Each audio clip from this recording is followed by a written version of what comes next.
ಗುರುಭ್ಯೋ ನಮಃ. ಹರಿ ಓಂ. ಗುರುಬ್ರಹ್ಮ ಗುರುವಿಷ್ಣು ಗುರುದೇವೋ ಮಹೇಶ್ವರ. ಗುರು ಸಾಕ್ಷಾತ್ ಪರಬ್ರಹ್ಮ ತಸ್ಮೈ ಶ್ರೀ ಗುರುವೇ ನಮಃ. ಆತ್ಮೀಯ ವೀಕ್ಷಕರೇ,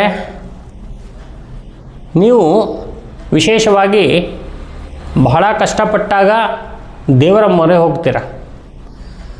ಯಾಕೆ ದೇವರ ಮೊರೆ ಹೋಗ್ತೀರಾ? ಯಾಕೆ ಕಷ್ಟಗಳು ಬರುತ್ತೆ? ನಮ್ಮ ಪೂರ್ವಾರ್ಜಿತ ಕರ್ಮಗಳಿಂದ ಬರುತ್ತೆ.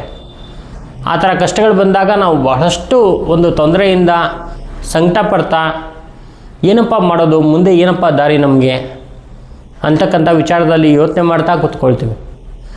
ಆ ಒಂದು ಯೋಚನೆ ಮಾಡೋದನ್ನು ಬಿಟ್ಟು ಸಣ್ಣ ಸಣ್ಣ ಪರಿಹಾರಗಳನ್ನ ಮಾಡೋದ್ರಿಂದ ವಿಶೇಷವಾಗಿರ್ತಕ್ಕಂಥ ಅನುಕೂಲಗಳಾಗತ್ತೆ. ಅದರಲ್ಲೂ ಕೂಡ ನಾನು ಹೇಳುವಂತಹ ಈ ಒಂದು ಸಣ್ಣ ಪೂಜೆಯನ್ನು ಮಾಡೋದ್ರಿಂದ ಹಣದ ಸುರಿಮಳೆನೇ ಆಗಿಬಿಡುತ್ತೆ. ಅಂತಹ ಒಂದು ಅದ್ಭುತವಾಗಿರ್ತಕ್ಕಂಥ ಒಂದು ಪೂಜೆಯನ್ನು ಹೇಳ್ತಾ ಇದ್ದೀನಿ. ಆ ಪೂಜೆಯನ್ನು ನಿಮಗೇನಾದರೂ ಅನುಕೂಲ ಇದ್ದರೆ ಮಾಡ್ಕೊಳ್ಳಿ. ಬಹಳ ಸುಲಭವಾಗಿರ್ತಕ್ಕಂಥ ಪೂಜೆ. ಈ ಪೂಜೆಯನ್ನು ಮಾಡೋದ್ರಿಂದ ನಿಮ್ಮ ಮನೆಯಲ್ಲಿ ಯಾವಾಗಲೂ ಕೂಡ ಹಣ ಅಂತಕ್ಕಂಥದ್ದು ಇರುತ್ತೆ. ಅಂತಹ ಅದ್ಭುತವಾಗಿರ್ತಕ್ಕಂಥ ಪೂಜೆ ಇದು. ಇದು ಯಾವ ಪೂಜೆ ಅಂತ ಕೇಳಿದ್ರೆ ಯಕ್ಷಿಣಿ ಪೂಜೆ. ಯಕ್ಷಿಣಿಯರಲ್ಲಿ ಧನದ ಯಕ್ಷಿಣಿ ಅಂತಕ್ಕಂಥ ಒಂದು ಯಕ್ಷಿಣಿಯನ್ನು ನಾವು ಏನು ಕರಿತೀವಿ, ಇದು ಅಧಿದೇವತೆ ಈ ಒಂದು ಹಣಕ್ಕೆ ಅಂತ ನಾವು ಕರಿಬೋದು. ಲಕ್ಷ್ಮಿಗಿಂತ ಒಂದು ವಿಶೇಷವಾಗಿರ್ತಕ್ಕಂಥ ಶಕ್ತಿ ಇರುವಂಥ ಯಕ್ಷಿಣಿ ಅಂದರೆ ಮಹಾಲಕ್ಷ್ಮಿ ಸ್ವರೂಪನೇ ಸ್ವಲ್ಪ ಹೆಚ್ಚಿಗೆ ಇರ್ತಕ್ಕಂಥ ಒಂದು ಯಕ್ಷಿಣಿಯವಳು. ಆನೆಯ ಮೇಲೆ ಕೂತ್ಕೊಂಡು ಯಾವಾಗಲೂ ಕೂಡ ಸಂಚಾರವನ್ನು ಮಾಡುವಂತಹ ಯಕ್ಷಿಣಿ, ಧನದ ಯಕ್ಷಿಣಿ. ಎರಡೂ ಕೈಯಲ್ಲಿ 2 ಚಿನ್ನದ ಬಿಂದಿಗೆಯನ್ನು ಇಟ್ಕೊಂಡಿರ್ತಾಳೆ. ಇನ್ನು ಹಿಂದಿನ 2 ಭುಜದಲ್ಲಿರ್ತಕ್ಕಂಥ ಕೈಗಳು ಆಶೀರ್ವಾದ ರೂಪದಲ್ಲಿ ಇರ್ತವೆ. ಅಂಥ ಯಕ್ಷಿಣಿ ಧನದ ಯಕ್ಷಿಣಿ. ಈ ಧನದ ಯಕ್ಷಿಣಿ ದುಡ್ಡಿನ ಸುರಿಮಳೆಯನ್ನೇ ಮನೆಗೆ ಸುರಿಸ್ಬಿಡ್ತಾಳೆ. ಅಷ್ಟು ಶಕ್ತಿಯುತವಾಗಿರ್ತಕ್ಕಂಥ ದೇವಿಯವಳು. ಈ ದೇವಿಯನ್ನು ಪೂಜೆ ಮಾಡೋದು ಹೇಗೆ? ನಾವು ಸಿದ್ಧಿ ಮಾಡ್ಕೊಳ್ಳೋದನ್ನು ಎಷ್ಟೋ ಜನಕ್ಕೆ ಬಂದಾಗ ಆ ಧನದ ಯಕ್ಷಿಣಿ ಸಿದ್ಧಿಯನ್ನು ಕೊಡ್ತೀವಿ.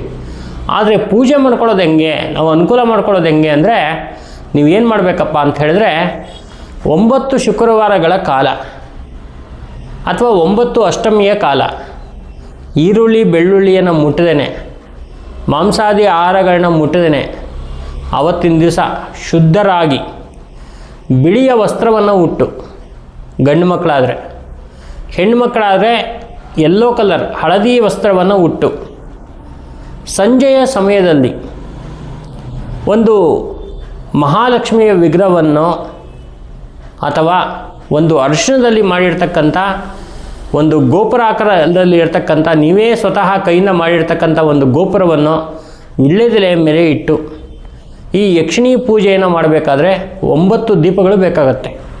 ಆ 9 ದೀಪಗಳನ್ನು ಕೂಡ ಈ ಯಕ್ಷಿಣಿಯ ವಿಗ್ರಹ ಅಂದರೆ ಲಕ್ಷ್ಮೀ ವಿಗ್ರಹನೋ ಅಥವಾ ಗೋಪುರದಲ್ಲೋ ನೀವು ಅರ್ಶಿಣದ ಮಾಡಿಟ್ಟಿರ್ತಿರಲ್ಲ, ಅದರ ಸುತ್ತಲೂ ಕೂಡ ನೀವು ಆ ಒಂದು ದೀಪವನ್ನು ಇಟ್ಟು ಈ ಒಂದು ವಿಶೇಷವಾಗಿರ್ತಕ್ಕಂಥ ಧನದ ಯಕ್ಷಿಣಿಗೆ ಸಿಂಧೂರ, ಭಸ್ಮ, ಅರಿಶಿಣ ಕುಂಕುಮ, ಗಂಧ, ರಕ್ತಚಂದನ ಇಷ್ಟನ್ನು ಕೂಡ ಆ ದೇವಿಯ ಒಂದು ವಿಗ್ರಹದ ಮೇಲೆ ಅಥವಾ ಗೋಪುರದ ಮೇಲೆ ಹಾಕಿ ಆ ದೀಪಗಳಿಗೆಲ್ಲ ಆ ಒಂದು ವಸ್ತುವನ್ನು, ಅದ್ಭುತವಾಗಿರ್ತಕ್ಕಂಥ ವಸ್ತುವನ್ನು ಇಟ್ಟು ಪೂಜೆಯನ್ನು ಮಾಡಿ ಧನದ ಯಕ್ಷಿಣಿ ಮಂತ್ರ ಅಂದರೆ ಇದು ಮೂಲ ಮಂತ್ರ ಅಲ್ಲ. ಮೂಲ ಮಂತ್ರ ಸಿದ್ಧಿ ಮಾಡೋರಿಗೆ ಮಾತ್ರ ಸಿಗುತ್ತೆ. ಈ ಪೂಜೆ ಮಾಡೋರಿಗೇನು ಅಂದರೆ ಧನದ ಯಕ್ಷಿಣಿ ಮಂತ್ರವನ್ನು ಹೇಳಬೇಕು. 10,800 ಮಂತ್ರಗಳು ಹೇಳಬೇಕು. ತುಂಬ ಈಸಿಯಾಗಿದೆ. ಹ್ರೀಂ ಐಂ ಧನದಾರಿಣ್ಯೈ ನಮೋ ನಮಃ. ಹ್ರೀಂ ಐಂ ಧನದಾರಿಣ್ಯೈ ನಮೋ ನಮಃ. ಈ ಮಂತ್ರವನ್ನು 10,800 ಮಂತ್ರವನ್ನು ಹೇಳಿ ಅಕ್ಕಿ ಮತ್ತು ಸಿಂಧೂರ ತುಪ್ಪವನ್ನು ಮಿಕ್ಸ್ ಮಾಡಿಕೊಂಡು, ಅಂದರೆ ಸಿಂಧೂರದಲ್ಲಿ ಇರತಕ್ಕಂಥ ಅಕ್ಷತೆಯನ್ನು ಈ ದೇವಿಯ ವಿಗ್ರಹದ ಮೇಲೆ ಹಾಕ್ತಾ ವಿಶೇಷವಾಗಿರ್ತಕ್ಕಂಥ ಅಷ್ಟೋತ್ತರ ಪೂಜಾದಿಗಳನ್ನ ಮಾಡಿ ದೇವಿಗೆ ನಮಸ್ಕಾರವನ್ನು ಮಾಡಿ ಪ್ರಾರ್ಥನೆಯನ್ನು ಮಾಡಿಕೊಂಡು ಹಾಕಿರ್ತಕ್ಕಂಥ ಅಷ್ಟು ಅಕ್ಷತೆ ಅಷ್ಟೇ ಹೂವು ಮತ್ತು ಆ ಒಂದು ವಿಶೇಷವಾಗಿರ್ತಕ್ಕಂಥ ವಿಗ್ರಹ ಇಟ್ಟಿದ್ರೆ ಅದನ್ನು ನಾವು ಪೂಜೆಯ ನಂತರ ಅದನ್ನು ತೆಗೆದಿಡುವಂಥದ್ದು, ದೀಪಗಳನ್ನ ಶುದ್ಧವಾಗಿ ತೆಗೆದಿಡುವಂಥದ್ದು. ದೀಪಕ್ಕೆ ತುಪ್ಪವನ್ನೇ ಹಾಕಬೇಕು, ತುಪ್ಪದಲ್ಲೇ ಹಚ್ಚಬೇಕು. ಶುಕ್ರವಾರ ಅಥವಾ ಅಷ್ಟಮಿ ದಿವಸ ಮಾತ್ರ ಈ ಒಂದು ಪೂಜೆಯನ್ನು ಮಾಡಬೇಕು, ಅದು ಸಾಯಂಕಾಲದೊತ್ತೇ ಮಾಡಬೇಕು.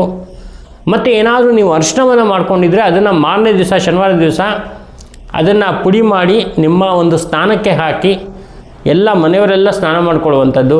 ಅಥವಾ ವಿಗ್ರಹ ಇದ್ದರೆ ಆ ವಿಗ್ರಹವನ್ನು ಶುದ್ಧ ಮಾಡಿ ಶನಿವಾರ ದಿವಸ ನೀಟಾಗಿ ತೊಳೆದು ಒಂದು ಕಡೆ ಎತ್ತಿಡಬೇಕು. ಅದನ್ನ ನಾರ್ಮಲ್ಲಾಗಿ ಪ್ರತಿ ದಿವಸನೂ ಪೂಜೆ ಮಾಡಬಾರ್ದು. ವಿಗ್ರಹ ಈ ಒಂದು ವ್ರತ ಮಾಡೋಕ್ಕಂತಲೇ ಒಂದು ವಿಗ್ರಹವನ್ನು ಇಟ್ಕೋಬೇಕು.